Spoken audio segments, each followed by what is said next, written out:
கன்னியாகுமரியில் தொடர்ந்து கனமழை பெய்து வருவதால் கீரிப்பாறை காளிகேசம் பகுதிக்கு சுற்றுலா பயணிகள் செல்ல தடை விதிக்கப்பட்டுள்ளது. மறு அறிவிப்பு வரும் வரை கீரிப்பாறை காளிகேசம் சுற்றுலா பகுதிக்கு செல்ல தடை விதித்து வனத்துறை உத்தரவிட்டது.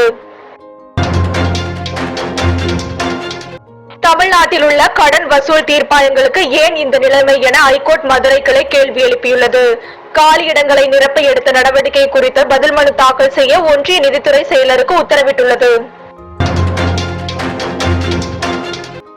தூத்துக்குடி மாவட்ட ஆட்சியர் அலுவலகத்தில் திடீரென தீ விபத்து ஏற்பட்டதால் ஊழியர்கள் அச்சமடைந்தனர். சார்ஜ் போடும் பேட்டரி வெடித்து தீ பரவி அருகில் இருந்த வாகனங்களில் தீ பற்றியதால் புகை மண்டலம் சூழ்ந்தது. ஈரோடு மாவட்டம் பவானிசாகர் அணையிலிருந்து நாளை காலை மீண்டும் கீழ் பவானி பாசனத்திற்கு தண்ணீர் திறக்கப்படுகிறது. நல்லாம்பட்டி அருகே கால்வாயில் ஏற்பட்ட கசிவு தற்காலிகமாக சீரமைக்கப்பட்டதால் அதிகாரிகள் நடவடிக்கை மேற்கொண்டுள்ளனர். வங்கதேசத்தில் இந்துக்களுக்கு எதிரான வன்முறையை கண்டித்து போராட்டம் நடத்த இந்து முன்னணி அமைப்புக்கு அனுமதி அளிக்கப்பட்டுள்ளது. சென்னை மாவட்ட இந்து முன்னணி செயலாளர் சிவா விஜயன் தாக்கல் செய்த மனு மீது சென்னை உயர்நீதிமன்றம் உத்தரவிட்டது. நெல்லையில் இடப்பிரச்சனையில் நேற்று வழக்கறிஞர் சரவணராஜ் கொலை செய்யப்பட்ட வழக்கில் 4 பேரை போலீசார் கைது செய்தனர்.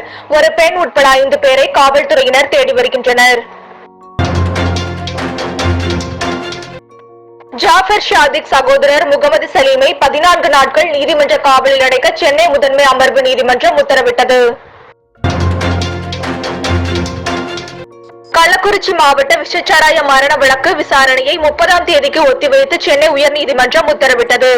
மாவட்ட நிர்வாகம் அரசியல்வாதிகள் துணை இல்லாமல் கள்ளச்சாராயம் காட்சி விற்பனை செய்ய முடியாது என மனுதாரர் தரப்பில் வாதிடப்பட்டது. தேனி மாவட்டம் உத்தமபாளையம் பகுதியில் நீண்ட காலமாக வசித்து வரும் இடத்திற்கு இலவச வீட்டுமனை பட்டா வழங்க கோரி 100க்கும் மேற்பட்ட பொதுமக்கள் ஆர்ப்பாட்டத்தில் ஈடுபட்டுள்ளனர்.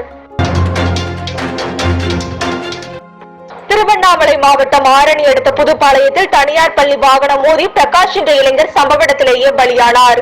பாரதி மெட்ரிக் மேல்நிலை பள்ளி வாகனம் மோதியதில் உயிரிழந்த பிரகாஷ் உடலை மீட்டு காவல்துறையினர் விசாரணை மேற்கொண்டு வருகின்றனர்.